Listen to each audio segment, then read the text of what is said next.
mind is malleable. You can direct the neuroplasticity of your brain. I did some of the first neuroplasticity research in my field in the late 80s, early 90s. Before it was accepted by the mid 90s, neuroplasticity was, well, that's it. And I showed that my underlying argument or thesis was, well, if our mind is always changing, which it is, so you wake up, you're experiencing everything, conversations, the emails, life, politics, you're immediately immersed in life and you're processing that through your mind, you're growing it into your brain and you're doing this every moment of the day. So if I don't control it, it's a mess. But if I do control it, then it isn't a mess. Now, I know we can't control events and circumstances. We all agree with that. So I'm not into this whole law of it. I'm not talking about law of attraction and, saying 15 positive affirmations and that's going to fix your story. No, I'm not talking about that at all. It's not realistic. I'm talking about the fact that you cannot control events and circumstances, but you can learn to manage your mind, which means your responses. Yes, the things are going to happen. Trauma, death, life happens.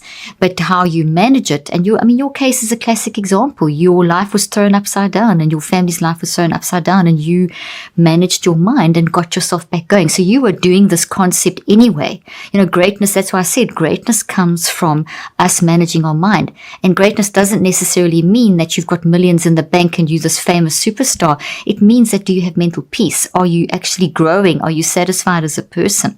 Are you, that's the sort of where we want to go, as opposed to this very externalized version of it. So yeah, wow,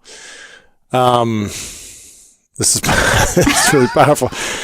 So how do we learn to manage our mind in response in a more positive way to the chaos, stress, traumas, dramas of life around us? Obviously we can maybe influence certain events to manifest in our life, but we can't control the things that are happening around us necessarily, just how we respond, like you said.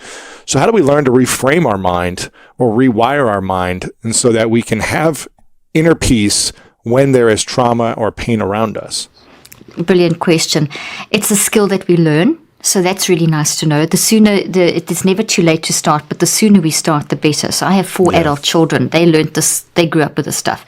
And as I've learned new things, they've been my lab rats. So they've been trained in, literally, and my husband, and they all work for me, by the way. They're either all amazing kids or messed up kids. Totally, yeah. We'll have to ask that question. Well, Dominique's my producer, so I think she's sort of doing okay there. But the biggest thing with the mind and managing mind, Lewis, is to accept that depression, anxiety, even the scary words like bipolar and schizophrenia, and then going to the more sort of things like that we can accept, grief, anger, etc. These are not illnesses. This is the biggest message that I probably have. The second biggest. The first is that mind is the source, and if you